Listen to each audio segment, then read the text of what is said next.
कि बाकी सारा पार्ट चाइना के लिए भी बेस्ट है, वहीं पर एक देश बहुत तरक्की कर रहा है, बहुत आगे जा रहा है और अपने आप को डेवलप कर रहा है। आज अगर आप देखें तो इंडिया में ऑलमोस्ट जो टेक्नोलॉजीज बाहर से आती हैं वो चाइना से ही इंपोर्ट की जाती हैं और चाइना से इंपोर्ट करके इतना बड़ा मार्केट यहाँ पे बना हुआ है। गाय के पास सिंपली बैठना है, बिकॉज जो उसका बिगेस्ट मतलब काउ कैरीज बिगेस्ट ऑरा।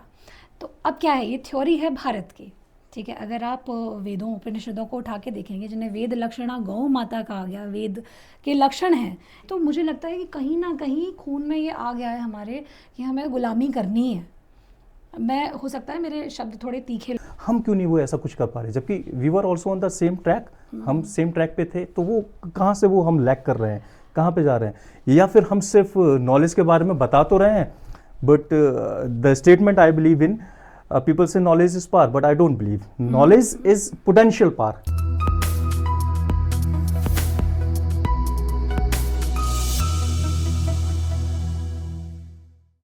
नमस्कार दोस्तों, दिस इज राजू गुला शो और यहाँ पर हम आपके सामने लेकर आते हैं बहुत सारी ऐसी पर्सनैलिटीज़ को जो कि आपको लीडरशिप, एंटरप्रेन्योरशिप और लाइफ के बहुत सारे लेसन सिखाकर जाते हैं। और आज हमारे बीच में यहाँ पे मौजूद है हिमानी चतुर्वेदी जी, जो कि महिला सशक्तिकरण का एक बहुत ही बेहतरीन उदाहरण है। अपने आप में एक एंटरप्रेन्योर है, बहुत सारी महिलाओं को एंटरप्रेन्योरशिप सिखा भी चुकी हैं और इसके अलावा बहुत कुछ है जो उनकी जुबानी हम यहाँ पर सुनेंगे। हिमानी जी, स्वागत है आपका हमारे शो में। बहुत बहुत धन्यवाद, thank you so much for having me here. तो हिमानी जी, एक्चुअली मुझे लगता है कि वो सारी चीज़ें मैं तो नहीं बता पाऊंगा कि आप क्या क्या कर रहे हैं आज, और बहुत सारी चीज़ों में आप इस समय एक्टिव हैं। तो आप अपनी ही ज़बानी सारी चीज़ों को बताएं कि व्हाट आर दोज थिंग्स जिनमें आप एक्टिव हैं इस समय। ओके, तो स्टोरी ये है कि सिंस द एज ऑफ 13 वर्ष की जब मैं थी, तब से समाज के कुछ ऐसे सरोकार हैं जिनसे मैं जुड़ गई। जैसे कि गाड़िया लोहारों के बच्चे जो दिखते थे, मैं स्कूल जाती थी घर से, और उस पूरे रास्ते में गाड़िया लोहारों की, ये सुल्तानगंज की पुलिया हमारे आगरा में पड़ती है, वहीं की बात है। तो वो बच्चे दिखते थे और वही एक जो किशोर वय बच्चे के मन में सवाल उठता है कि ये बच्चे हमारी तरह पढ़ने क्यों नहीं जाते। तो शायद वहाँ से मुझे लगता है कि भगवान मुझ पर बहुत मेहरबान रहे होंगे। तो ये भाव तब से जागा और फिर फर्दर स्टडीज़ करी मैंने, और चूँकि मैंने पत्रकारिता की है तो कुछ समय अखबारों में भी योगदान दिया। एंड इस तरह से मैं नेशनल लॉन टेनिस प्लेयर रही हूँ। तो जो स्पोर्ट्समैन स्पिरिट है, I think that has driven me quite far and counting. जी जी जी। तो अभी आप लोकल आगरा से ही हैं? जी हाँ। ओके। पत्रकारिता में जाने का किस तरह से आया विचार? ये कि घर से मिला, you were driven by somebody, और ये अपने आप ही लगा कि आपको जाना चाहिए इस फील्ड में? अगर आप मुझसे बहुत ही दिल से पूछें इस बात का जवाब, तो मैं ये कहूँगी कि अगर हम माने या ना माने, at some point of our life हम ये समझ जाते हैं कि जो भी हमारा जीवन है, अगर हम थोड़ा सा भी ट्रस्ट करते हैं ना, तो ये सब डिवाइनली प्लान्ड है। भगवान जो है बहुत एक एंकर की तरह काम करते हैं जीवन में। तो बीट लाइक पत्रकारिता हुई या अभी जो मैं कर रही हूँ, और आगे तक जीवन में अगर भगवान ने चाहा तो करती रहूँगी, जिसका नाम है गौ सेवा। तो ये सब भगवान के प्लान्स हैं। अगर मेरी लाइफ में आप पीछे जा कर के देखें, सिंस जब से मैंने अपना होश संभाला, तो वो कुछ भी ऐसा नहीं था कि प्लान जो मैंने किया वो हो गया।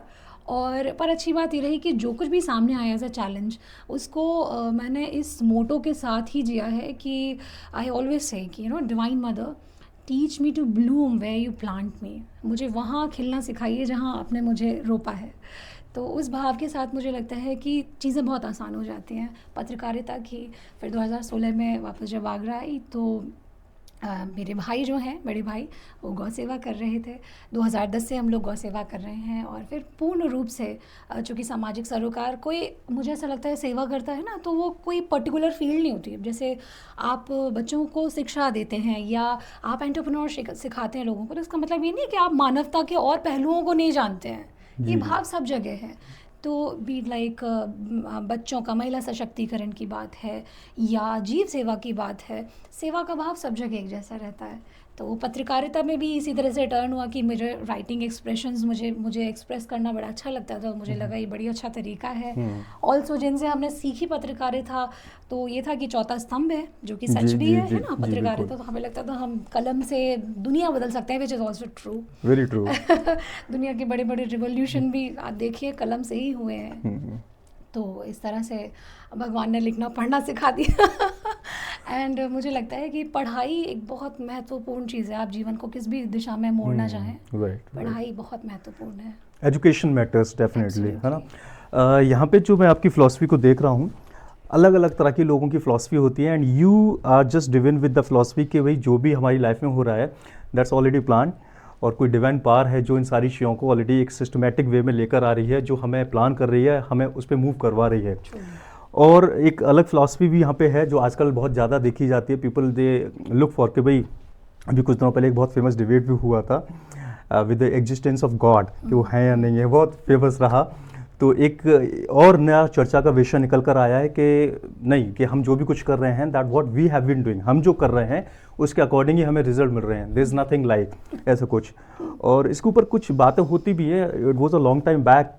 जैसे अभी बहुत सारे रिलीजन हैं वर्ल्ड वाइड दुनिया में जो काफ़ी फेमस हैं, तो one of the religion used to be there जिसको हम बोलते थे आजीविक धर्म, और वो इस प्रैक्टिस के ऊपर सबसे ज़्यादा वर्क करता था, time of Bindusara and Mauryan. तो वो इस फिलॉसफी को सबसे ज़्यादा मानते थे कि भाई जो भी है लाइफ में वो सब कुछ पहले से डिसाइडेड है, एंड जो भी हम करते हैं वो तो बस हम सोच रहे हैं कि हम कुछ कर रहे हैं, but that's been already fix, your fate is fix. लेकिन ये भी कहा जाता है just because of this philosophy वो रिलीजन पूरा का पूरा ख़त्म हो गया, क्योंकि उन्होंने कभी कर्मास के ऊपर विश्वास ही नहीं करा। तो आप कितना इस चीज़ को लेके चलते हैं कि कर्मास का we do have part with the karma, या सब कुछ पहले से ही फिक्स है?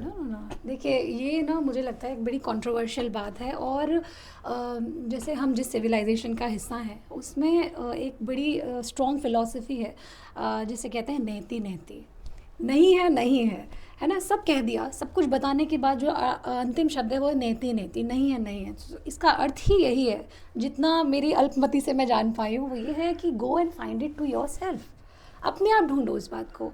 जहाँ तक बात रही कर्म की, तो देखिए again coming back to the same point which is civilisation, मुझे लगता है कि प्रारब्ध एक ऐसा शब्द है जो कि व्यक्ति अपने साथ लेके आए। इट इज़ लाइक आपने क्या क्या अर्जित किया है ना। अगर अब हम सुपर कॉन्शियस या सब कॉन्शियस की बात करें या हम पूर्व जन्मों की बात करें, तो कहते हैं कि अभी भी जो हम कुछ कर रहे हैं हर कर्म वो एक्यूमुलेट हो करके एक इंटरेस्ट की तरह, एक एफडी की तरह आपके साथ चला आया। पर वही है कि now it is not about eating stele food, जो प्रारब्ध है वही थोड़ी खाना है भाई। आगे का अच्छा करो तो उसके लिए तो कर्म की आवश्यकता है। यही कारण है कि आप कितनी भी फिलोसफीज, कितनी भी धर्मों की, although it is not my subject, I am not my even तो पर कर्म इक्वली इम्पॉर्टेंट इसलिए है क्योंकि जब तक आप डिसाइड नहीं करेंगे कि किस दिशा में आगे जाना है, वो प्रारब्ध तो क्या, आने वाला भाग्य भी कोई काम का नहीं है ना। जैसे मेरी नानी एक बड़ा प्यारी कहावत कहती थी और मुझे लगता है कि उसको मैंने गांठ बांध लिया and I am happy with that. कहते हैं कि ये संस्कृत का कठोपनिषद में श्लोक है जिसे हिंदी में से कहा गया है कि चलती हुई चींटी योजनों पार कर लेती है पर बैठा हुआ गरुड़ वहीं बैठा रह जाता है। तो कर्म इज़ वेरी इंपॉर्टेंट। बहती हुई धारा ही नदी बनती है जो समुद्र में मिलती है, और रुका हुआ पानी तो स्टिल है ना, स्टिंग करने लग जाता है। That's very true, that's very true. कर्म तो करते हुए जाना है। आप कहाँ पर हैं वो एक अलग बात हो सकती है, लेकिन यहाँ से कहाँ पर आपको आगे जाना है वो डिपेंड करता है कि आप क्या करने वाले हैं और आपके कर्म कैसे होने वाले हैं। तो बाकी हम कर्म के ऊपर ही बात करते हैं, और मैं तो ये जानता हूँ, जितना हम जानते हैं आप सोशल एक्टिविटीज़ में बहुत ही ज़्यादा एंगेज रहते हैं, और मुझे लगता है कि काफ़ी ज़्यादा आपका एंगेजमेंट पूरा सुबह से लेकर शाम तक इस तरह की चीज़ों में निकल जाता है। तो आजकल क्या क्या कर रहे हैं आप, किस किस तरह की चीज़ें चल रही हैं वो बताइए। देखिए 2010 से हम लोगों ने गौ सेवा करना शुरू किया।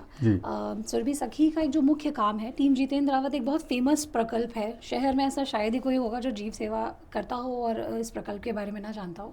सो व्हाट वी डू, हम जितने भी अबैंडन्ड काउज हैं, जो गौवंश हैं, बोवाइन्स हैं, उनको हम रेस्क्यू करते हैं और उसके बाद उनको रिहेबिलिटेट करते हैं। वी हैव सेंटर्स जहाँ हॉस्पिटल्स, मतलब जहाँ वॉलंटियर्स हैं, डॉक्टर्स हैं डेडिकेटेड, जो उनको ठीक करते हैं, ट्रीट करते हैं, और फिर हम वापस जो सरकारी गौशालाएँ हैं उनको कैसे रिहेबिलिटेट किया जाए।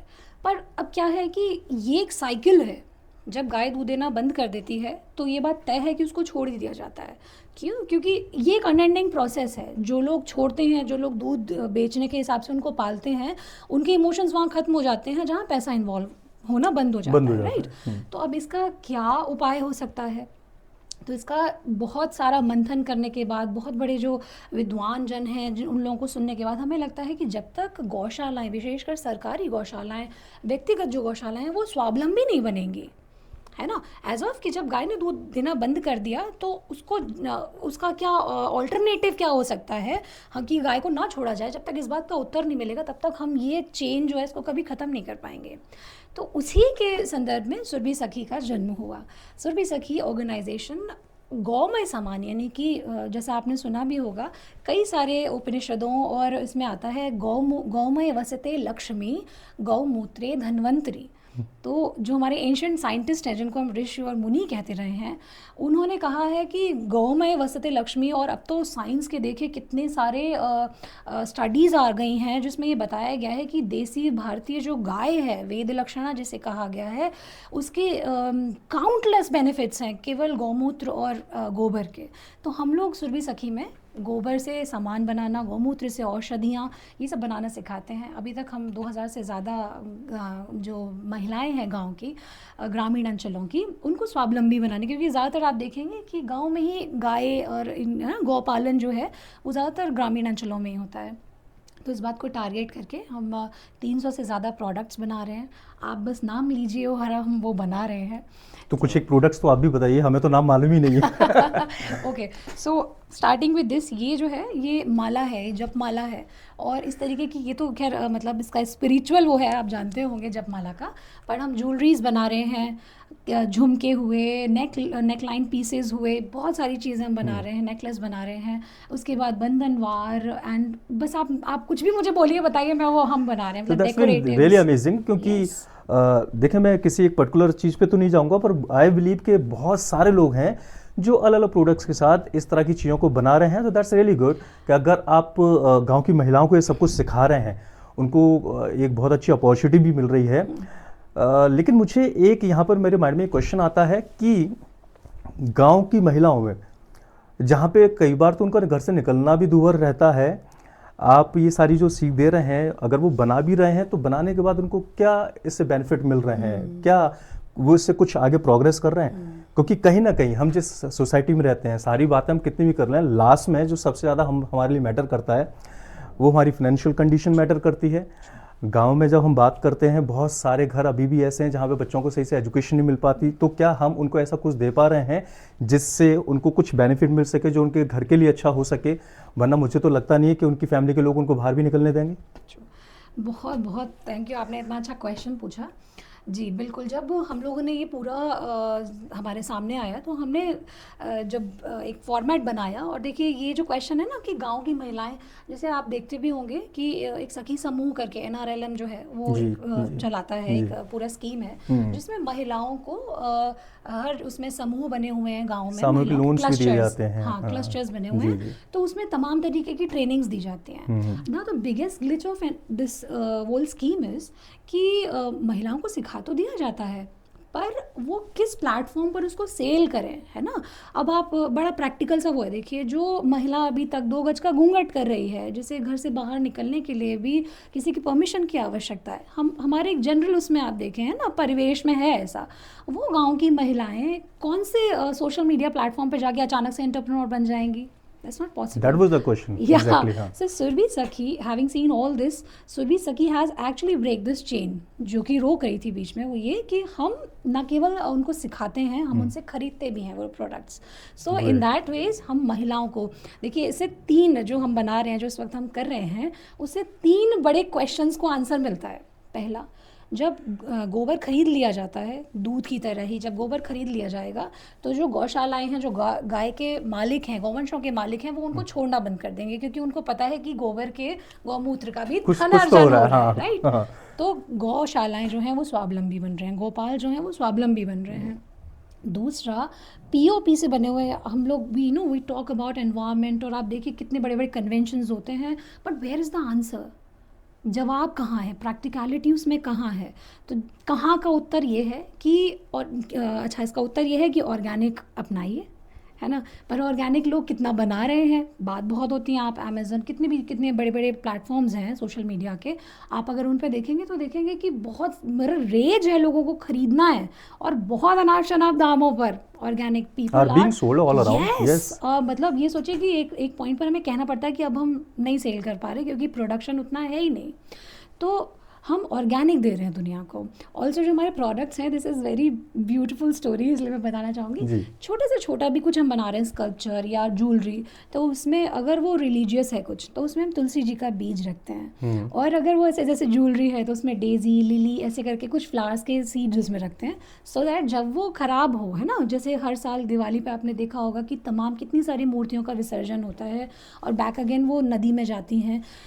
ऐसा स्टडीज़ कहते हैं कि 6 इंच की एक छोटी सी पीओपी की मूर्ति 60,000 से ज़्यादा मछलियों का जो प्रोडक्शन है, जो उनका इफेक्ट करते यस हैं उसको उनको। इफ़ेक्ट करती है, लाइफ को इफ़ेक्ट करती है।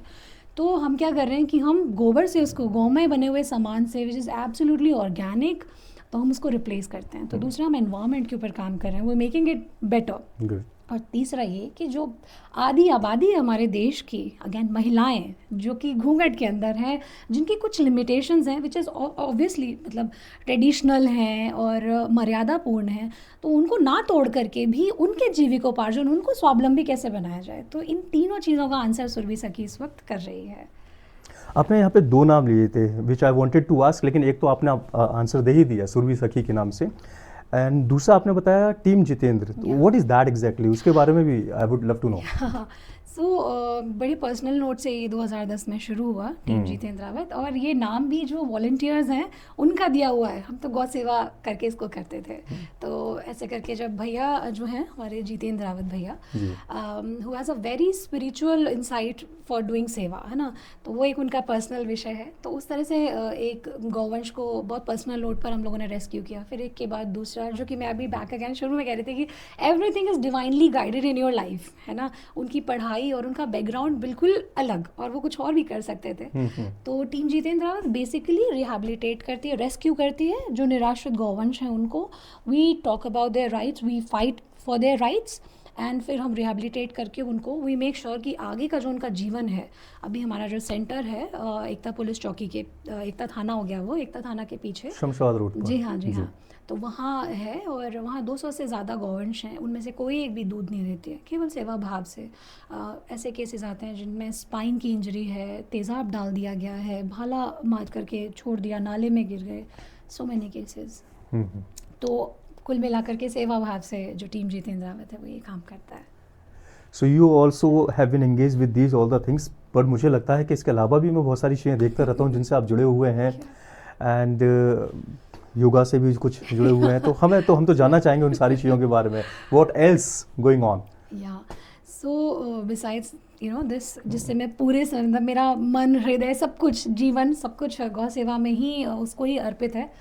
बिसाइड्स दैट मुझे एक बड़ा हमेशा से ये रहा है कि the girls of my age और may be younger than me, ये जो सरोकार है महिलाओं से जुड़ा हुआ, इसने मुझे अभी तक मुझे लगता है मेरी ड्राइविंग फोर्स जो है वो महिलाएं ही हैं, और उनसे होती हुई हर चीज़ मुझे लगता है मुझे सीधे इफ़ेक्ट करती है। और इसी के कारण मैं पिछले साल मैंने दुर्गा वाहिनी, विश्व हिंदू परिषद की महिलाओं का विंग है, 35 वर्ष से जो कम लड़कियां हैं उनको गाइड करना और उनको इकट्ठा करके जो समाज के सरोकार है उनसे जोड़ना है। तो मैं उसकी जिला संयोजिका हूँ, और मुझे लगता है कि ये एक बहुत अच्छी अपॉर्चुनिटी है। जो यंग माइंड्स है ना, अभी आप देखिए कॉलेज की बच्चियों से बात करिए, जो 90s में ट्रेंड था, मतलब I am a 90s kid, तो जो हमारे साथ था वो इन बच्चों के साथ एब्सोल्युटली डिफरेंट है। They are so vocal yet they are very inexpressive. हम लोग मतलब जो 90s बॉर्न है, आई थिंक वो इस बात को रिलेट कर पाएंगे कि हम भले ही बात कम करते थे, unlike me, but we were expressive. हम अपने इमोशंस को बहुत अच्छे से कैटेगराइज कर सकते थे, है ना, क्योंकि उतना एक्सपोजर नहीं था। अभी ये बच्चे क्या हैं, दे आर वेरी एक्सप्रेसिव, पर वो ना तो कैटेगराइज कर पाते हैं, और जो रियलनेस है वो कहीं ना कहीं विलुप्त सी होती जा रही है इन बच्चों के अंदर।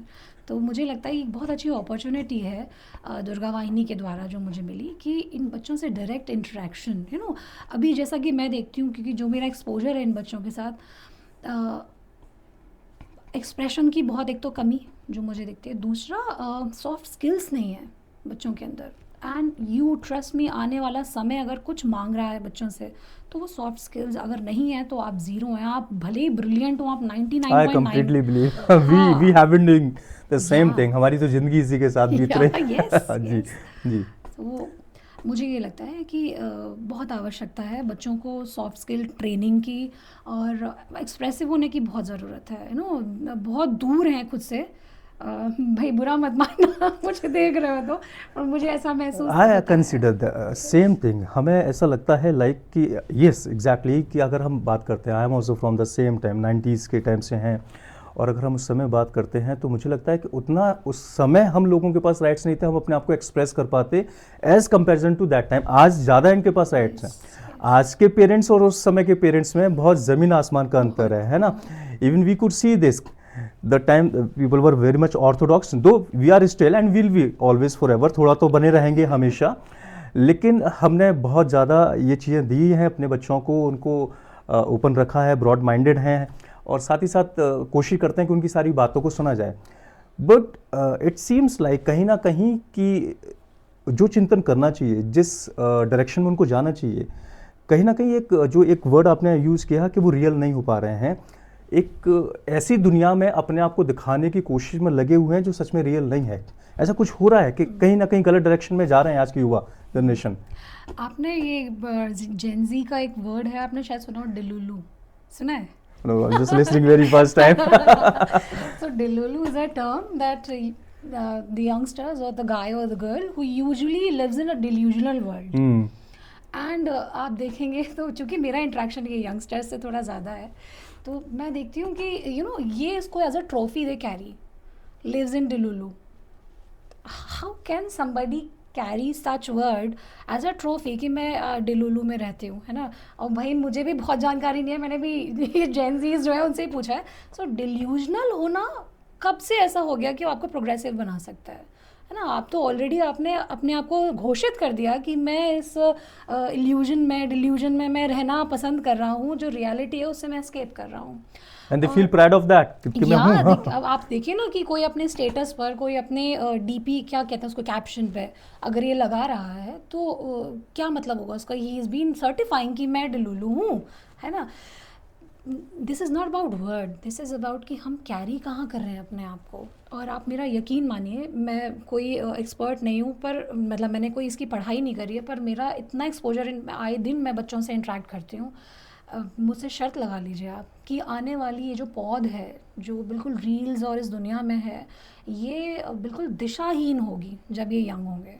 क्योंकि ना तो इनके पास कोई हीरोइक ऐसा चेहरा है जिसे ये कहें कि ऐसा बनना है हमें, और जो जिनको ये हीरो मान रहे हैं, जिनको मेजरली, मैं नहीं कह रही कि सारे ही यंगस्टर्स ऐसे हैं, भाई बहुत गजब काम भी कर रहे हैं बच्चे। पर मेजॉरिटी जो ये रील्स ने कर दिया है ना, अनएंडिंग वो है। मूवी ख़त्म हो जाती थी, सीरियल्स ख़त्म हो जाते थे, चला जा रहा है बस। अनएंडिंग, फ़ोन बंद हो जाएगा, फिर ऑन होगा, फिर वो स्टार्ट हो जाएगा। तो ये दिशाहीनता जो है ये बहुत ख़तरनाक है, और भारतीय बच्चों के अंदर बहुत ज़्यादा है। We are the youngest nation in the world, और जो यंगस्टर्स हैं अभी वो किस दिशा में जा रहे हैं वो तय करना यंगस्टर्स के लिए भी बहुत ज़रूरी है। ऑल्सो जो मेंटोर्स हैं उनके लिए भी बहुत ज़रूरी है। मैं इंजीनियरिंग के बच्चों से मिलती हूँ, MBA BBA, आप यकीन करिए कितनी बड़ी डिग्रीज़ हैं, ये बहुत बड़ी हैं। इंजीनियर कोई ऐसे नहीं बन जाता। True. आप उनसे बात करिए, वो इंट्रोडक्शन नहीं ठीक से दे पाते। That we have been finding. Yes, आजकल बहुत इस चीज़ के ऊपर बात होती है, and so many people they, because हमारे पास भी स्टूडेंट्स बहुत सारे आते हैं, और एक तो ऐसा क्वेश्चन है जो दिन में कम से कम 10-12 बार हमें सुनने को मिलता है कि सर कोई जॉब हो तो बताइए। And I am just telling कि मेरे पास इतने जॉब्स आते हैं, हमारे पास कैंडिडेट्स नहीं है वहाँ पर भेजने के लिए। एम्प्लॉयर्स आर लुकिंग फॉर हम जैसे लोग। आप देखिए इतने बड़े बड़े प्लेटफॉर्म्स चल रहे हैं जो कि जॉब पोर्टल्स हैं, और वहाँ पर हम जैसे एम्प्लॉयर्स पता नहीं कितने हैं जो दिनों रात सर्च कर रहे हैं अच्छे कैंडिडेट्स मिल जाएं। They are not finding good candidates. और जब हम कहीं पर भेजते भी हैं, आप देखें सम रेज्यूमे आर देयर, उसमें कुछ चीज़ें मेंशन है, फिक्स हैं। I just get you one example. यहीं पर संजय प्लेस में ही मेरे पास एक ऑर्गेनाइजेशन है जहाँ से डेली का एक फ़ोन आता है कि कोई हो तो ज़रा भेजिएगा। क्या आना चाहिए? बस उसको थोड़ा एक्सेल वगैरह चलाना आना चाहिए। Now you would find every resume that it is written, Excel आता है, वर्ड आता है, माइक्रोसॉफ्ट ऑफिस आता है, वो सब में लिखा हुआ है, पर आता किसी को नहीं है। राइट, सिंपल कम्युनिकेशन और सिंपल एक्सेल चलाने पे उनको जॉब मिल जाएगी, लेकिन उनको वो नहीं आता है। अब मैं थोड़ा सा कंपैरिजन इसका करूँगा कि हम बात कर रहे हैं इंडिया की, इंडिया के आसपास की कंट्रीज़ को भी और देखते हैं, इंडियन सब कॉन्टिनेंट में। इसके बाद बात करते हैं एक और हमारा पड़ोसी देश है चाइना, जो अगर आप देखेंगे तो बहुत आगे जा चुका है, बहुत कुछ ग्रो कर चुका है, जबकि हमारी जर्नी लगभग एक साथ ही स्टार्ट हुई थी और उसकी थोड़ी सी हमसे बाद ही हुई थी। And we were just going very good, हम अच्छा जा रहे थे, फिर वो ऐसा क्या हुआ है अचानक से कि पड़ोसी बहुत आगे बढ़ गए और हम कहीं पीछे छूटते जा रहे हैं। जो मुझे मेरे नज़रिए से दिखता है, मैं तो बस उसी की बात करूँगी, और वो ये है कि हम लोग ना डिसाइड नहीं कर पा रहे कि हमें जाना कहाँ है, टुवर्ड्स वेस्ट और टुवर्ड्स जो वेस्ट बोल रहा है उसके बारे में। अब क्या है वो, उसको मैं बताती हूँ। वेस्ट की कोई थ्योरी नहीं है। जितने भी आप यूरोपियन कंट्रीज़ देखिए जहाँ सूरज नहीं निकलता है ना, they are full of depression. आप मतलब डेटा मैं बता रही हूँ, आप सर्च कर सकते हैं इसको, इट इज़ प्रूवन कि सूर्य जो है वो एक बहुत महत्वपूर्ण भाग रखता है व्यक्ति की साइकोलॉजी के ऊपर, उसकी ओवरऑल लाइफ पर। रीज़न बीइंग, इंडिया इतनी बार जो इन्वेड किया गया वो भी यही था कि विदेशों में जो और थे उनके पास ऐसा कुछ नहीं था जो भारत के पास था। We had spices, we had plenty of sunshine, everything you name it, and India had it. अभी जब कोलगेट कहता है कि आपके मंजन में नमक है, तो सारा ढूंढते हैं कि भैया मंजन में नमक वाले मंजन से ही मंजन करेंगे, या बबूल है तो। और भैया हमारे जो पूर्वज हैं वो तो कब से कहते आ रहे हैं, हमारे तो दातुन चलता था, हम नमक फिटकरी से मंजन करते थे। तो है क्या कि वेस्ट ले जाता है यहाँ से थ्योरी, वो कॉपी करता है और फिर वो लौट करके आती है। एक बड़ी इंटरेस्टिंग बात, चूँकि मैं इससे जुड़ी हुई हूँ, एक काउ थेरेपी करके एक नया टर्म शुरू हुआ है, इट्स अ रेज। भारतीय जो देसी गाय हैं उनको एक्सपोर्ट किया जा रहा है, विदेशों में ले जाया जा रहा है। कहते हैं कोई बहुत बड़ी बात नहीं, सिंपली उसको कडल करना, उसको टच करना, कि बहुत सारी ऐसी बीमारियां हैं, साइंस हैज़ बीन प्रूविंग कि वो ठीक हो जाती हैं, स्पेशली डिप्रेशन, है ना। तो योगा यहाँ पर भी भारत में ऋषिकेश, दिल्ली, जहाँ बहुत अच्छे हब हैं योगा के, तो आप सुनेंगे कि काउ थेरेपी है, गाय के पास सिंपली बैठना है, बिकॉज जो उसका मतलब काउ कैरीज बिगेस्ट ऑरा। तो अब क्या है, ये थ्योरी है भारत की, ठीक है। अगर आप वेदों उपनिषदों को उठा के देखेंगे, जिन्हें वेद लक्षणा गौ माता कहा गया, वेद के लक्षण हैं, है ना, तो उस थ्योरी को उठा कर जब वेस्ट प्रूव कर रहा है तो काउ थेरेपी आ जा रही है। पर यहाँ जब गौ पालन की बात होती है, मैं एक बहुत छोटा सा एग्जांपल दे रही हूँ, तो हम कहते हैं कि गाय, that's just so awkward, you know, cow dung stings, इस तरीके की बातें होती हैं। पर जब वेस्ट उसको कह रहा है कि भैया इतनी सारी मेडिसिनल क्वालिटीज़ हैं गौमूत्र के अंदर, है ना, तो आप उसको समझ रहे हैं, हाँ भैया अब तो ये रिल। तो मुझे लगता है कि कहीं ना कहीं खून में ये आ गया है हमारे कि हमें गुलामी करनी है। मैं, हो सकता है मेरे शब्द थोड़े तीखे लग रहे हों, और मैं केवल उस वर्ग के बच्चों से बात कर रही हूँ जिनसे बहुत उम्मीदें हैं। अच्छे बच्चे तो बहुत बहुत कुछ अच्छा कर रहे हैं। जरूरी है कुछ तीखे शब्द भी सुनना। हाँ, बहुत ज़रूरी बहुत है जरूरी भाई, है। क्योंकि जो पीछे हैं वो ऐसा थोड़ी है कि पीछे रहने वाले हैं। तो हाँ, तो क्वेश्चन था कि ऐसा क्यों है ना। तो मुझे यही लगता है कि हम दिशाहीनता जो है, हम डिसाइड नहीं कर पा रहे, lack of decision making is the basis कि but it's not about west actually, we just talking about two adjacent countries, China and India, ये दोनों बिल्कुल साथ में लगे हुए हैं। और अगर वेस्ट की बात करेंगे तो चाइना भी, कि बाकी सारा पार्ट चाइना के लिए भी वेस्ट है।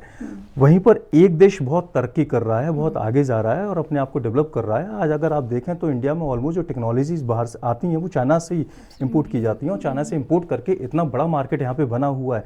हम क्यों नहीं वो ऐसा कुछ कर पा रहे, जबकि we were also on the same track, हम सेम ट्रैक पे थे। तो वो कहाँ से वो हम लैक कर रहे हैं, कहाँ पे जा रहे हैं?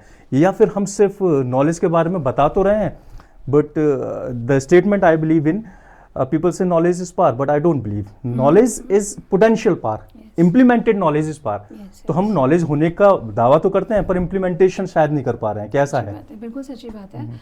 अभी आपसे बात करते हुए जो आपने बोला ना वो तो सच है। एक और बात है, अगर आप बिहेवियरल पैटर्न पर देखें, चाइना जो है एक बहुत ही कंजर्वेटिव कंट्री माना जाता है। चाइना की कोई न्यूज़ आपने देखा होगा बाहर नहीं आती है ना। चाइना, दुनिया भर यही बात कर रही थी कि China what they are cooking, किसी को नहीं पता उनकी चाइना के अंदर क्या हो रहा है ना। तो what happens in China remains in China. If you look at Japan, कितनी बार वो गिरा देश और टेक्नोलॉजी में आज तक उसको कोई पार नहीं पा पाया। जापान एक आइलैंड है सिंपल। उन दोनों के बीच में एक जो सिमिलैरिटी है वो ये है कि इन्होंने कभी अपने फंडामेंटल्स को नहीं छोड़ा, जो इनकी जड़ें हैं, इनके जो ट्रेडिशंस हैं उनको नहीं छोड़ा। अब लोग यंगस्टर्स ही जो मेरी उम्र के भी हैं वो भी अक्सर ये कहते हैं, अरे भाई इतना ऑर्थोडॉक्सनेस है। आपने पढ़ा कितना है आपने सिविलाइजेशन को? आपने पढ़ा कितना है कि भारतीयता का अर्थ क्या है। मैं किसी धर्म की बात नहीं कर रही, मैं किसी पर्सन बीइंग की बात नहीं कर रही, मैं बात कर रही हूँ कि ये जिस धरती पर हम रह रहे हैं कितनी पुरानी है ना। तो यहाँ के जो बिल्कुल बेसिक, जैसे विवेकानंद का एक कथन है कि आज की परंपराएं कल की रूढ़ियाँ बन जाती हैं, है ना। तो आज की जो ट्रेडिशन है वो आगे जाकर के हो सकता है रूढ़ियाँ बन जाएं। एंड हाँ, शायद यही है कारण क्या है इस बात को कहने का, कि आज जिस चीज़ को आप रिलीजियसली फॉलो कर रहे हैं, अगर आने वाली जनरेशन को आप बताएंगे नहीं कि इसके पीछे लॉजिक क्या है, इसके पीछे एक्चुअली रीज़न क्या है ना। अब जैसे एक छोटा सा आपको एग्जांपल देती हूँ। दहरी जो है, घर की जो दहरी है, उसके नीचे बड़े लोग खड़े होने से मना करते थे। तो मेरे पास अभी रिसेंटली एक लड़की आई और मैंने उसको बोला दहरी के नीचे पानी नहीं पीना चाहिए। मैम आप बता दीजिए क्यों नहीं पीना चाहिए, मेरी मम्मी ने तो बताया है, मुझे पता है। तो मैंने कहा उसको ये बताओ, रिलीजियस रीज़न बताऊँ तुमको या जो फिज़िक्स कहती है साइंटिफिक रीज़न है वो लॉजिकल बताऊँ? रीज़न। हाँ, तो कहती है दोनों बता दीजिए मैम, रिलीजियस तो मुझे पता है। तो बड़ा ही फ़नी सा था उसका रिलीजियस रीज़न। तो उसकी मदर ने उसको बोला कि ना सांस के समथिंग कुछ मतलब प्रॉब्लम होती है तो इसलिए नहीं पीना चाहिए। अच्छा देखिए, ग्रामीणों में जो विज्ञान है वो इसी तरह से ना कहानियों के रूप में बताया गया, सबको बताना ज़रूरी नहीं समझा गया कि तुम जिस भाषा में समझोगे उस भाषा में समझाया गया। तो अगर धार्मिक रूप से कहा जाए, रिलीजियस वे से कहा जाए, तो जो देहरी है वो नरसिंह भगवान का स्थान कहा जाता है। पुराने लोग देहरी पे पैर नहीं रखते थे, अगर आपको याद हो तो वो लांग करके जाते थे देहरी को, यदि याद हो तो मैंने देखा है। तो देहरी पर पैर नहीं रखते थे। दूसरी बात क्या है कि जो आर्क है, जो क्या कहते हैं इसको, दरवाज़ा है, जो उसकी आर्क है, it carries the heaviest energy, क्योंकि बाकी सारी जो दीवार है वो तो नींव से जा रही है ऊपर तक, जो वॉल है, पर जो आर्क है उसने सेम एनर्जी कैरी करी हुई है, विच इज़ हैवियर, है ना, if I am not wrong, है ना। तो वहाँ पर अगर आप वाइब्रेशनली भी देखेंगे so it carries the heaviest energy. आप कुछ भी पिएंगे तो वो डायरेक्टली आपकी बॉडी को जिस तरह से एसिमिलेट होना चाहिए था नहीं करता, अकॉर्डिंग टू साइंस, है ना। साइंस कह लीजिए या उसको क्या कहेंगे, कौन सा वास्तुशास्त्र, है ना, उसके अनुसार। तो वहाँ खड़े होकर पानी नहीं पीना चाहिए। जब ये दोनों बातें उसको समझ में आई तो उसने कहा ठीक है मैम, है ना, रिलीजियस वे भी ठीक है भाई, भगवान का स्थान है, नहीं खड़े होना चाहिए, और दूसरा तो ठीक है मैम, हैवी एनर्जी होती है, नहीं खड़ा होना चाहिए, आर्क के पास खड़े हो गए। तो ये कन्विंसिंग उसको बात लगी, है ना। ऐसे बहुत सारे एग्जाम्पल्स हैं जो शायद मुझे बड़ों ने बताए होंगे, तो ये ज़्यादा कन्विंसिंग है ना इस बात को कहने से कि सास के सर में दर्द होने लगता है। जी। मुझे लगता है कि हम अपनी सिविलाइजेशन, अपनी धुरी से भी कहीं ना कहीं दूर हो रहे हैं, और यही एक कारण है कि सक्सेस जो है उसको समझना बहुत मुश्किल हो गया है युवाओं के लिए। सच्ची में सक्सेस क्या है, BMW और मर्सिडीज़ या रैडो की वॉचेज़ या बहुत बड़ा बंगला मेंटेन करना ही क्या रियल सक्सेस है, या इन सब के साथ होते हुए जो मन की शांति है, अगर ये है तो वो सक्सेस है। इन दोनों में से जो कंपैरिजन है ना, एक और आपको बात बताती हूँ। मुझसे एक यंगस्टर ने बोला, मैसेज किया कि मैम अगर रोना ही है सारी स्थितियों में तो अच्छा है मैं अपने $1 मिलियन काउच पर बैठ करके ही रोऊँ। तो आई आंसर्ड हिम कि तुम जब रो रहे होंगे तो तुम्हें पता नहीं होगा कि तुम $1 मिलियन काउच पर बैठे हो या ज़मीन पर, है ना, क्योंकि वो इमोशंस जो है रोने का, वो ये कैलकुलेट नहीं करता कि तुम कितनी महंगी गाड़ी में बैठ के रो रहे हो, तुम रो रहे हो बिकॉज हार्ट इज़ हैवी। तो try to classify things. $1 million couch is equally important. Money is a very important thing, but it is not everything unless you are not satisfied. कहते हैं जब आए संतोष धन, सब धन धूल समान।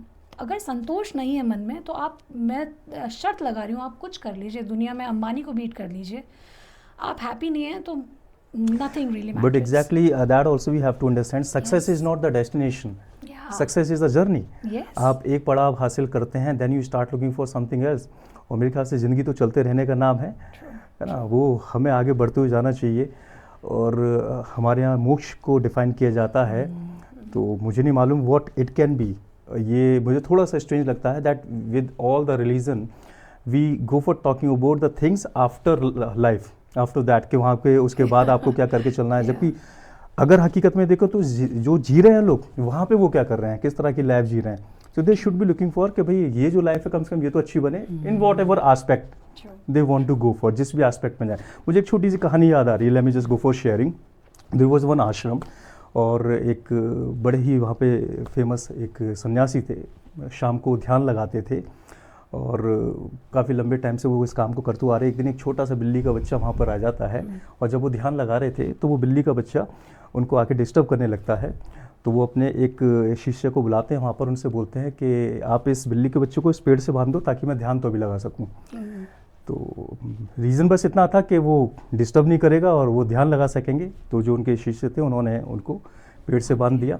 अब डेली का यही एक रूटीन बनने लग गया कि वो ध्यान लगाते थे, बिल्ली का बच्चा आता था उसको पेड़ से बांध दिया जाता था। धीरे धीरे करके जो सन्यासी थे उनकी उम्र हुई और वो उनका स्वर्गवास हो गया। उसके बाद जो उनके दूसरे नंबर के थे वो मेन वहाँ के आश्रम के गुरु बने। ये वही थे जो हर दिन बिल्ली के बच्चे को बांधते थे और अब इनके माइंड में बस ये था कि बिल्ली के बच्चे को अगर पेड़ से बांधा जाए तो मेडिटेशन तो ध्यान लग जाएगा। तो अब वो बिल्ली का बच्चा बड़ा हो चुका है, अब वो शायद शरारतें भी नहीं करता है, लेकिन उन्होंने अपने नेक्स्ट जो शिष्य था उसको ये बोला कि इस बिल्ली को पेड़ से बांध दो। और कुछ टाइम बाद चूंकि अब वो बिल्ली की भी उम्र बढ़ी और वो बिल्ली उसकी भी डेथ हो गई, तो एक दूसरे बिल्ली के बच्चे को लाया गया और उसको पेड़ से बांधा गया ताकि गुरुजी ध्यान लगा सकें। तो कहीं ऐसा भी तो नहीं है कि हम ऐसे बहुत सारे बिल्ली के बच्चों को बांधे जा रहे हैं और लॉजिक्स नहीं सोच रहे, रीजंस नहीं सोच रहे हैं उनके पीछे के क्या है। Definitely we should know. देखें, जो भी चीज़ें अगर पहले भी कही गई थी या कुछ भी हमें बताया गया तो रीजंस तो थे हर चीज़ के। लेकिन जो आपने विवेकानंद जी की जो बात बोली ये बिल्कुल सही है कि जो भी हम फॉलो कर रहे हैं आज, वो जब शुरुआत होती है उस चीज़ की तो वो एक आम के उस फल की तरह होता है जो खट्टा होता है। स्टार्टिंग में थोड़ा सा खट्टापन आता है, उसमें लोगों को प्रॉब्लम लगती है, लेकिन धीरे धीरे वो पकना स्टार्ट हो जाता है, पीपल स्टार्ट लाइकिंग इट। लेकिन अगर आप उसी को ऐसे ही लटके रहने देंगे तो वो सड़ जाएगा, इट विल स्टार्ट स्टिंकिंग। तो समय बदलता है, we also have to go for changing. हाँ, अपनी जड़ों को नहीं छोड़ना चाहिए पर हमें सतत आगे भी प्रयास करते रहना चाहिए। तो क्या हम वो टेम्परामेंट लेके चल रहे हैं जो हमें आगे बढ़ा सकता है, या आज की हमारी जनरेशन उस टेम्परामेंट को लेके चल रही है जो उसको आगे बढ़ा सकती है? सी नाउ मैं उस बारे में बात करूंगी जो मैं देख रही हूँ सामने, और वो ये है कि आजकल के जो बच्चे हैं ना, इन जनरल अगर हम देखें, मोटे मोटे रूप में देखें तो they are very aware in the sense कि उन्हें सही और गलत जो है समाज में ना, बिकॉज आपने जैसे शुरू में कहा था कि उनको अपने राइट्स के बारे में बहुत अच्छे से पता है। तो ऑफकोर्स पॉजिटिव चेंजेस हैं। लोग अपने से हट करके, जैसे कि पहले क्या है कि केवल बड़े होना है, नौकरी ढूंढ लेनी है और ज़िंदगी भर नौकरी करके फिर हमें रिटायर हो जाना है। अभी जो कुछ सालों में मैं देखती हूँ एक बहुत अच्छा चेंज आया है कि लोग अभी और दूसरे ऑप्शन, यंगस्टर्स जो हैं वो एक अच्छे ऑप्शंस को भी ढूंढते हैं कि ज़रूरी नहीं है कि मैं 90 लाख का पैकेज या 80 लाख का पैकेज ही कमा रहा हूँ। हो सकता है कि मैं एक अच्छा गिटारिस्ट बन करके ना, सोशल मीडिया इस टर्म में बहुत पॉजिटिवली आई भी है। तो कमिंग बैक टू द सवाल कि बच्चे जो हैं आजकल के, जो यंगस्टर्स हैं, बच्चे भी क्यों कहें, जो यंगस्टर्स हैं वो जिस भी दिशा में उनको बढ़ा दो, ये बात तय है कि फिर विजय निश्चित है। जितना फोकस हो करके, दोनों ही पक्ष हैं समाज के, और यही है कि मेजरली मैं जिनको देखती हूँ they are very worried about society, they want to change, and I think this is the kind of youth that today we need, our nation needs. तो है, बच्चे बहुत बदल रहे हैं। There is a big change जो एक देखने को मिलता है आज। Social media has done a great job. अब वो तो हमारे ऊपर है कि how we are going to use it, हम उसको किस तरह से यूज़ करने जा रहे हैं। डायनामाइट ने डेफिनेटली बहुत सारे लोगों को मारा, पर डायनामाइट के थ्रू बहुत सारी ऐसी खोजें भी हुई, बहुत सारी जगह जगह उनको विस्फोट करके रास्ते बनाए गए, सड़कें बनाई गई। तो ये तो हमारे ऊपर है कि हम उसको किस तरह से यूज़ में लेकर आने वाले हैं। आज ऐसी बहुत सारी चीज़ें हुई हैं। If I just look my life, जिस तरह के जगह से मैं निकला, आगे बढ़ा, तो सबसे बड़ा जो श्रेय मैं दूंगा अपनी लाइफ को ज़रा भी आगे ले जाने का, अगर मैं थोड़ा भी बढ़ा हूँ कहीं पर, तो किताबों का बहुत बड़ा योगदान रहा। And I would speak this again and again and every time, as many times it could be possible.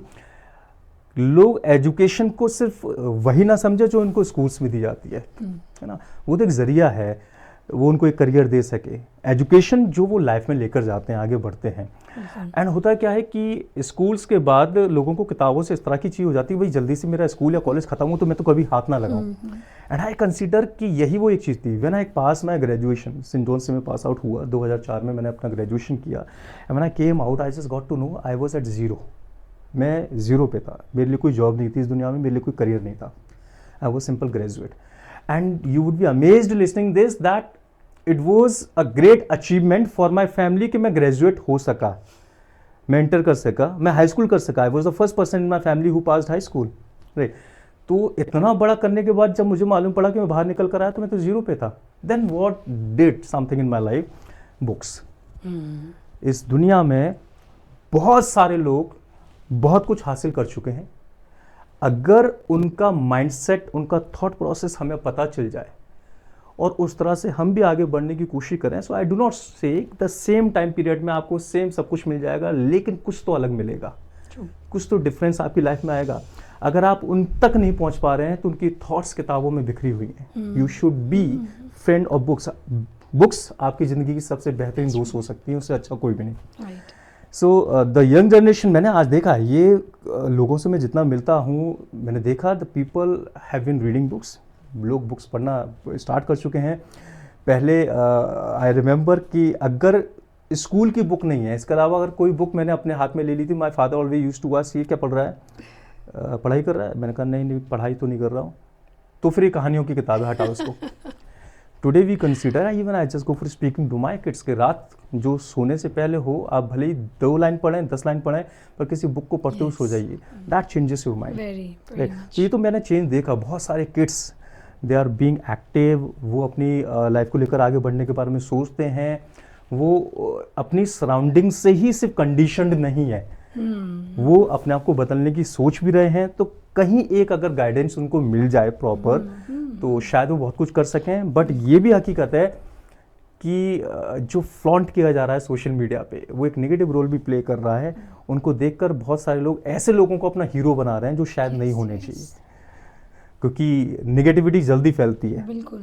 और आज ज़्यादा से ज़्यादा आपको वही चीज़ें देखने को मिल जाएंगी जहाँ पे लोग अपने आप को वायरल करने की कोशिश करते हैं. तो इस तरह की चीज़ों को फैलाने की कोशिश करते हैं. इवन दैट मुझे लगता है जो सबसे बड़ी प्रॉब्लम है वो है एक्सेप्टेंस की कमी.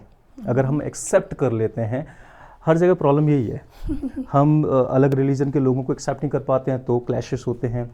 हम अलग कल्चर के लोगों को एक्सेप्ट नहीं कर पाते हैं तो क्लैशेस होते हैं. अलग जनरेशन के लोगों को एक्सेप्ट नहीं कर पाते हैं तो वहाँ पे इश्यूज पैदा होते हैं. We should be accepting. हमें एक्सेप्ट करना पड़ेगा. Even Lord Krishna could not save all the kids. वो अपने बच्चों को नहीं बचा पाए. हमें समझना पड़ेगा सारी चीज़ें कभी हमारे कंट्रोल में है ही नहीं है. So just do what we can do. जो हम बेस्ट कर सकते हैं वो करिए. Rest of the things we never have in the hand. So अगर मैं पूछूँ क्या वो चीज़ें रहीं, आप काफ़ी अपनी लाइफ में अग्रेसिवली आगे बढ़े, आपने बहुत सारी चीज़ें की, एंड नॉर्मली हमने देखा है गर्ल्स बहुत ज़्यादा सब कुछ नहीं करते. तो वो ऐसे कौन कौन से पॉइंट्स थे जिन्होंने आपको आगे बढ़ाया, या वो कौन सी स्किल्स थी जो आपने अडॉप्ट की और जो सीखनी चाहिए बाकी लोगों को भी? देखिए, सीधी देसी भाषा में कहूँ तो मैं रही हूँ खिलाड़ी व्यक्ति. मैंने नेशनल्स खेला है लॉन टेनिस में. और मुझे लगता है कि पेरेंट्स को स्पेशली इस बात का बहुत ध्यान रखना चाहिए कि उनके जो बच्चे हैं वो किसी ना किसी फिजिकल एक्टिविटी में, जबकि अभी आज का समय तो हमारा वो ना फ़ोन वाली जनरेशन आ गई है. छोटे बच्चे भी खाना खाते हैं तो उनके आगे वो स्क्रीन लगी हुई है, तभी वो खा रहे हैं, वरना नहीं खा रहे. तो ऐसे में पेरेंट्स को बहुत ज़्यादा ध्यान देना चाहिए कि किसी ना किसी फिजिकल एक्टिविटी, सोशल एक्टिविटी, जैसे NCC is one of them, है ना, बच्चों को ज़रूर भेजना चाहिए. क्योंकि कला हुई या सोशल कोई सामाजिक बात है या आप किसी स्पोर्ट्स से जुड़े हुए हैं, ये आपके चरित्र को बनाता है, आपके कैरेक्टर को बिल्ड करता है. और यकीन ना हो तो मैं प्रमाणिक रूप से कह सकती हूँ, आप 10-10 बच्चों को खड़ा कर लीजिए, आप दोनों पक्षों की पर्सनैलिटीज़ में ज़मीन आसमान का अंतर देखेंगे. वो बच्चे जो बाहर जाकर के थोड़ा खेलते हैं या किसी सामाजिक सरोकार से जुड़े हुए हैं, पेरेंट्स को बात करते हुए देखते हैं. दूसरा, वो बच्चे जो बिल्कुल स्क्रीन में ग्लूड हैं, उनकी आँखें, दोनों की पर्सनैलिटीज़ आपको देखने की भी ज़रूरत नहीं पड़ेगी. तो मुझे लगता है कि कला हुई, स्पोर्ट्स हुए, सामाजिक चीज़ें हुई जो हमें कम से कम हमारी जो इमोशन है उनको जोड़ती हैं, वो आपके चरित्र को बनाती हैं. हो सकता है लॉन्ग टर्म में आपको नहीं दिखता, अरे तुमने तो बच्चे को बिल्कुल खिलंदड़ बना दिया है ना, ये सारे 90s के वाले ताने हैं, अरे तुम बिल्कुल ध्यान नहीं देती हो, काली हो गई. These are the kinds of taana my mother used to. देखो काली हो गई है, कितना टैनिंग हो गया, कौन शादी करेगा? अरे गर्ल्स के साथ तो बहुत ज्यादा था कि कौन शादी करेगा, ये एक क्वेश्चन था हमेशा, कौन शादी करेगा. Yes, so the first this two-wheeler that I learned was Bullet. Okay 350 है ना, वाह यस। तो मेरे जो घर के कुछ और रिश्तेदार उनको बड़ा वो, अरे इसका पैर टूट गया फिर इससे शादी कौन करेगा। These are the मतलब एक लास्ट जो आता है रुक के वो इस पे आता है कि शादी कौन करेगा। यस, हाँ मतलब भारतीय उसमें तो मतलब मुझे नहीं और कल्चर्स का पता, क्योंकि मैं कभी बाहर इतना गई नहीं, पर मैंने देखा है कि लड़कियों के साथ एक बड़ा जो मसला है वो यही है कि शादी कौन करे, काली हो गई शादी कौन करेगा, पैर टूट गया शादी कौन करेगा, all this kind of thing. पढ़ा लो, टाइम तब तक निकलेगा तब तक शादी हो जाएगी। तो मुझे लगता है कि कैरेक्टर बिल्डिंग बच्चों के अंदर बहुत आवश्यक है, और अभी बीतते हुए समय के साथ हम शायद कहीं लैक कर रहे हैं, तो वो कैरेक्टर बिल्डिंग है ना। सोशल मीडिया हुआ या उसमें देखिए, अगर चरित्र नहीं है, चरित्र का मतलब केवल ये नहीं है कि आप किसी चीज़ को देख करके रिएक्ट कैसे कर रहे हैं, वो आपकी ओवर मतलब substance that you carry, substance that you are made up of.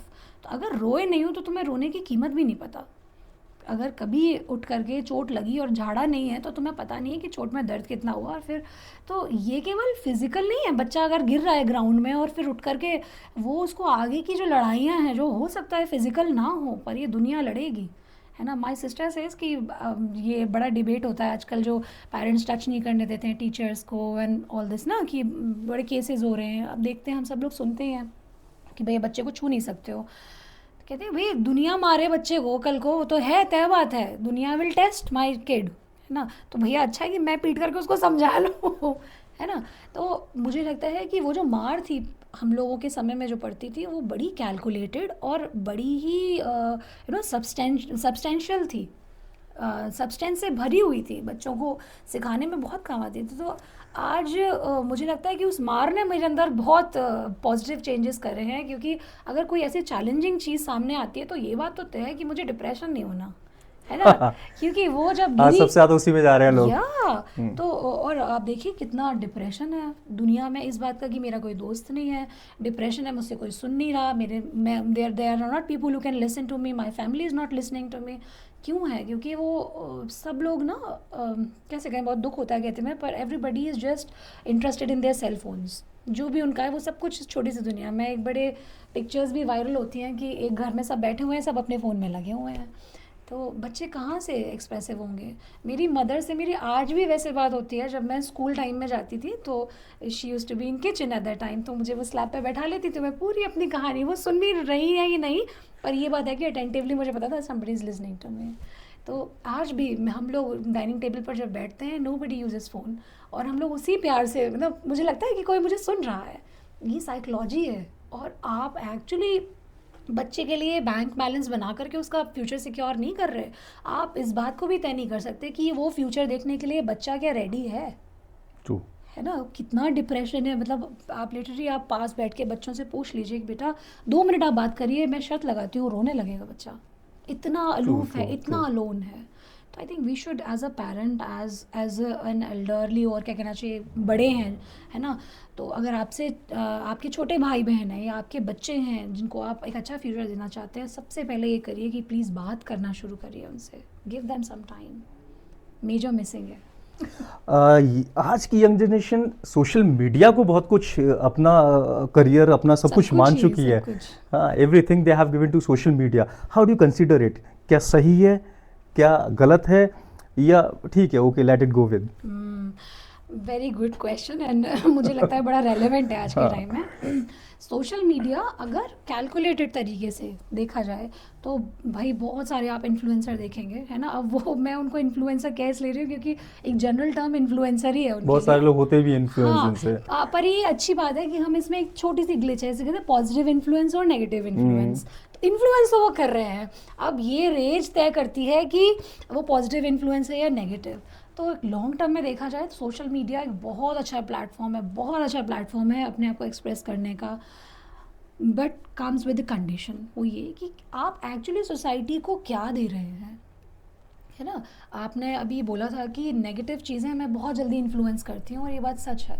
तो अगर हम ये तय कर लें कि सोसाइटी को हम देने के लिए जो हमारे पास है वो क्या टॉपिक है, वो हमारे पास क्या ऐसा सब्जेक्ट है जो हम दे रहे हैं, तो तभी डिसाइड होता है कि ब्रह्मास्त्र किसके हाथ में है, राक्षसों के हाथ में है या देवताओं के, है ना। तो सोशल मीडिया इज़ दैट ब्रह्मास्त्र, वो एक ऐसा टूल है कि वो किसके हाथ में है, फिर डिसाइड होता है कि विनाश होगा या सृजन होगा।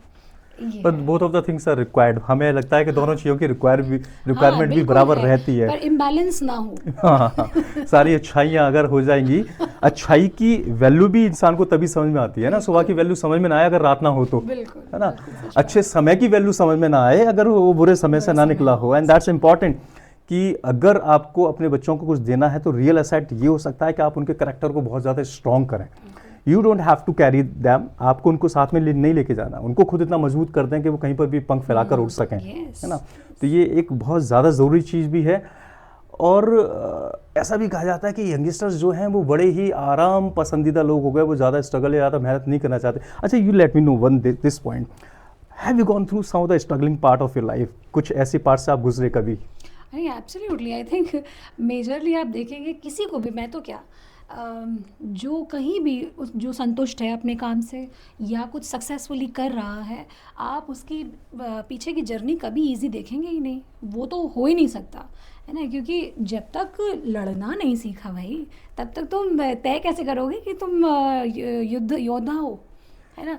तो अगर किसी चीज़ में विजय पानी है तो ये बात तो तय है कि युद्ध है, युद्ध युद्ध है, है तो योद्धा का होना बहुत आवश्यक है। तो एक दिनकर की और जो पंक्तियां मैदान में हैं, ना उतरा वो कैसा योद्धा। कैसा योद्धा, है ना। जो कहते हैं कि बोट्स जो हैं वो सबसे सेफ जो हैं वो किनारे पर रहती हैं, पर उसके लिए जो जहाज हैं वो बनाए नहीं जाते। जी जी जी उनका जी काम है कि लहरों से लड़ें जी। और समुद्र में जाएं। ऐसे ही दिनकर जो है वो एक बड़ी प्यारी पंक्ति है उनकी, कहते हैं कि तेजस्वी सम्मान खोजते नहीं गोत्र बतला के, पाते हैं जग में प्रशस्ति अपना कर्तव्य दिखला के। तो आप क्या कैरी करके लाए हैं, या आप कौन सी फैमिली से हैं, या कितना बड़ा पूरा एम्पायर है आपका, that will not make you who you are. उतरना पड़ेगा बॉस, रोड पर उतरना पड़ेगा, लड़ाई करनी पड़ेगी, अपनी डेली की जो ईगोज हैं उनको सेटल डाउन करके आगे बढ़ना पड़ेगा, तभी सक्सेस है।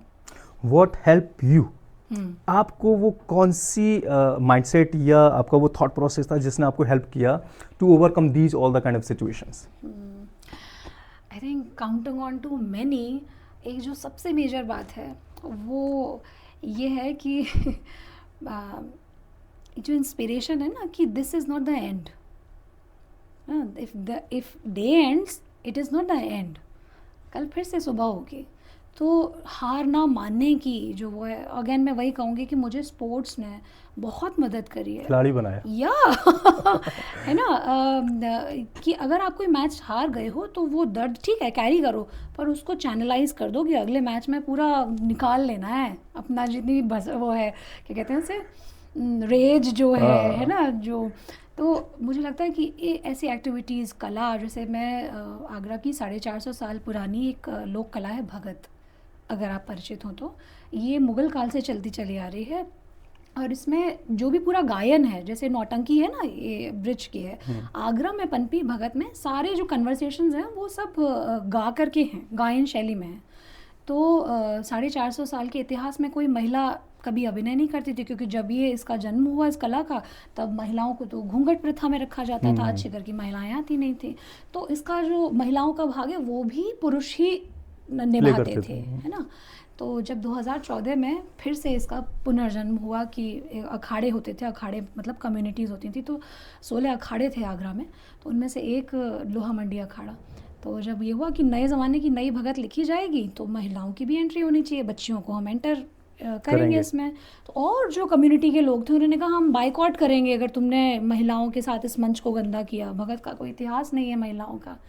एंड मेरा शायद कोई सरोकार नहीं था, पर इस कला ने मुझे चुना। मैं 450 साल के इतिहास में पहली महिला कलाकार हूँ भगत की, और मेरा कोई गायन से लेना देना नहीं था, पर ये कि और जिन महिलाओं को, लड़कियों को मुझसे पहले रखा गया, वो इस बाइकआउट को झेल नहीं पाती थी, है ना, कि भाई फलां लोग तुम्हारे बारे में ये कह रहे थे, तो चले जाते थे। मेरे जब मैं तब टाइम्स ऑफ इंडिया के लिए स्टोरी करती थी, तो मैं गई, मैंने कहा कि ये क्या है, तो उन्होंने कहा कि ऐसे ऐसे है और लड़कियों को हम इंट्रोड्यूस करना चाहते हैं, और वो ऐसे करके सोशल बाइकआउट को वो झेल नहीं पाती, चली जाती है। साइड कि ठीक है अगर ऐसा है ना, अगेन ये स्पोर्ट्समैनशिप है। तो मैंने कहा ठीक है, गायन का तो मुझे नहीं पता, जो मेरे गुरु रहे उनसे, तो गायन का नहीं पता, पर मुझे ये सब कोई प्रॉब्लम नहीं है, तो मैं गाऊँगी। और मुझे बहुत बहुत बहुत प्राउड फील होता है बताते हुए कि वे लोग जो प्रथम पंक्ति में खड़े होकर के विरोध करते थे महिलाओं को मंच पर खड़ा करने के लिए, वो लोग पहले लोग ऐसे बने कि जब हमने परफॉर्म किया उसके बाद उन्होंने अपने अखाड़े में महिलाओं को एंट्री दी। वो खट्टा आम और मीठा आम हो गया। कोई भी नई चीज स्वीकार करने में, be the part of change, and the change you want to see in this world first it should be coming in you. तो हार ना मानना ना सबसे इम्पोर्टेंट है। किसी भी चीज में अगर हार मिली इसका मतलब नहीं है कि आपका जीवन खत्म हो गया, कम अगेन, फिर से ट्राई करो। ये बात लोगों को समझनी पड़ेगी कि आप कुछ काम करते हैं और आप अगर उसमें सफल नहीं हो पाए तो एग्जैक्टली आपका वो काम सफल नहीं हो पाया, पर आप असफल नहीं हैं। आप एक पर्सनैलिटी हैं, वो काम भले ही असफल हुआ पर आप असफल नहीं हैं। बिल्कुल, आप बिल्कुल। फिर उसको ट्राई कर सकते हैं, फिर उसके पीछे जा सकते हैं। और जो लोग कर लेते हैं वो सिर्फ अपने लिए नहीं करते, वो पूरी दुनिया के दिमाग को बदलते हैं। और जहाँ पे एक बार बदलाव आता है, it opens door for so many people, बहुत सारे लोगों के लिए। और कुछ बदलाव हमने भी लाने की कोशिश करी है। And very first time we have come here in Agra with AI lab, और AI के ऊपर कुछ बात करना की हमने कोशिश करी है। So how will you consider कि what is going to be there with AI, और AI किस तरह से फ्यूचर होने वाला है? सी आज के समय में अगर AI की बात ना हो तो मुझे नहीं लगता कि कोई इंटरव्यू पूरा होगा, है ना। हम लोग टेक्नोलॉजी की दुनिया में रह रहे हैं और AI जो है मेरी ग्लासेस से अगर देखें तो चीज़ों को इजी करने का नाम है। जैसे ना अभी एक बहुत कॉमन बड़ा डिबेट चल रहा है कि AI जब आएगी, व्हेन AI विल प्रिवेल, तो जो लोग हैं वो भी अपनी नौकरी खो देंगे। मुझे लगता है कि बिल्कुल ये बात सच नहीं है। ये तो AI जो है एज अ टेक्नोलॉजी वो हेल्प करेगी और वही लोग नौकरी में रहेंगे जो लोग AI को जानते हैं, है ना। तो बहुत सारे लोगों के अपने मत हैं, पर मुझे लगता है कि बढ़ने वाली जो टेक्नोलॉजी है अगर उसके साथ आप अपडेट नहीं है, चाहे वो AI हो, चाहे वो बदलते हुए ट्रेंड्स हों या हमारे ट्रेडिशंस हों, अगर वो बदल रहे हैं और वो पॉजिटिवली बदल रहे हैं तो उसके साथ जो नहीं खड़ा है वो पीछे रह जाएगा रेस में। तो AI अगेन वही सोशल मीडिया की तरह ही, जिसने उसको समझ लिया, उसको अच्छे से परसीव कर लिया, वो लोग आगे वाले उसमें ट्रेंड सेटर बनेंगे। जो लोग नहीं हैं तो Just to I consider this that AI actually will not replace the jobs, but the people with AI will definitely. तो जिन लोगों को ये नॉलेज होगी, और इसमें ऐसा कुछ गलत भी नहीं है। एक टाइम आया था when the people were not using computer, system का इस्तेमाल नहीं होता था, किसी भी महकमे में कंप्यूटर्स नहीं थे। पर 94-95 के आसपास वो ऐसा कुछ आया था, 95 के आसपास, जहाँ पर इट वाज लाइक कि भाई बिना कंप्यूटर के काम ही नहीं चलेगा। तो people who were by the age of 55 और 60 नियर अराउंड थे, जो बस रिटायर होने वाले थे, they also had to go for learning. So there is nothing bad in that. आपको स्वीकार तो करना पड़ेगा जो बदलाव आ रहा है, और अगर आप उसको स्वीकार नहीं कर रहे हैं तो आप पीछे रहेंगे, पीछे होते चले जाएंगे। एक ज़माना था जब टेलीफोन STDs वगैरह जो हुआ करते थे, बूथ हुआ करते थे, बहुत अच्छी अर्निंग सोर्स थे लोगों की। बिल्कुल, बिल्कुल। अब नहीं है वो। तो उसमें ऐसा नहीं है कि मोबाइल ने कुछ गलत कर दिया, है ना। मोबाइल ने तो आपको कुछ दिया है, आपको समझना पड़ेगा, time changes. And here we also have looked for, हमने भी इस चीज़ के साथ एक शुरुआत यहाँ पर करी है। And we just look for कि आगरा के लोगों को हम वो फीचर्स दे सकें या वो फैसिलिटीज़ दे सकें ताकि वो एक अच्छा career, AI the thing has become, जो आपको एक बहुत अच्छे बहुत बड़े करियर पे लेके जा सकता है। और इट्स नॉट नाउ कि आप किसी लोकल जगह पे रह जाएं, आप इंटरनेशनली बहुत अच्छा काम कर सकते हैं। We have been working this field for a long, और हमने देखा कि आज अगर आपके पास ये नॉलेज है तो आपके सामने बहुत रास्ते खुले हुए हैं। आप बिल्कुल बिगनिंग पर हैं। And if you start getting the knowledge, क्योंकि बिजनेस वर्ल्ड पूरा का पूरा फास्ट होता जा रहा है। आप जितने ज़्यादा फास्ट हैं उतनी जल्दी रिजल्ट लेकर आ पाएंगे। एंड आप समझ के चलिए कि अगर 2 लोग जा रहे हैं किसी ऑर्गेनाइजेशन में और एक ऐसा पर्सन है जो फास्ट रिजल्ट दे सकता है ऑर्गेनाइजेशन को, उसको सबसे पहले सेलेक्ट किया जाएगा। एंड फास्ट रिजल्ट, आप अपनी कैपेसिटी को कितना बढ़ाएंगे, फास्ट रिजल्ट तभी हो सकते हैं जब आप ऐसे टूल्स अपने साथ लेकर जोड़ लें जो आपकी कैपेसिटी को बढ़ाते हैं या फिर आपके टाइम को कम कर दें। And that AI is going to do. So last I would love to know like what message you would love to go for giving to the youth को आप क्या मैसेज देना चाहेंगे, और साथ ही साथ SSCA जो कि हमारा ऑर्गेनाइजेशन है उसके बारे में क्या कहना चाहेंगे? तो लास्ट से स्टार्ट करते हैं। एसएससीए जो है वो एक वाकई में आप लोगों को बहुत बधाई है। मैं राजू जी को इट्स बीन डेकेड्स, हाँ, हम लोग जानते हैं, हम लोग परिचित हैं, और मैं हमेशा से ही देखती हूँ कि कुछ ना कुछ यूनिक, कुछ ना कुछ नया, you keep on giving to young generation, जो स्टूडेंट्स हैं जो अभी खुद को एजुकेट करना चाहते हैं। तो kudos to your efforts, thank you so much. और इस तरह से आप लगे रहिए। Not just Agra, I think the world needs you and you working in that field very brilliantly.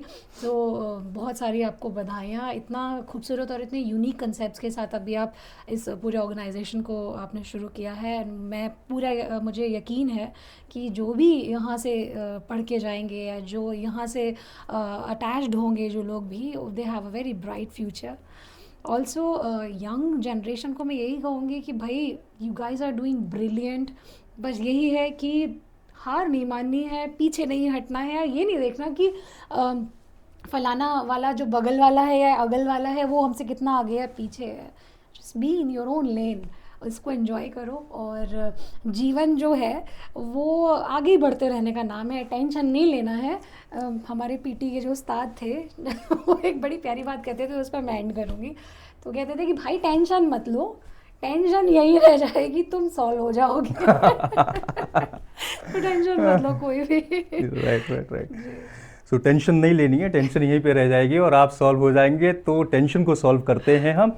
I hope so कि आपको बहुत सारे अच्छी अच्छी चीज़ें यहाँ पे सीखने को मिली होंगी, and we will just keep on coming like this. ऐसे बहुत सारे लोगों को आपके बीच में लेकर आते रहेंगे। सो दिस इज राजू गुला show. Just keep watching and keep sharing. Thank you so much.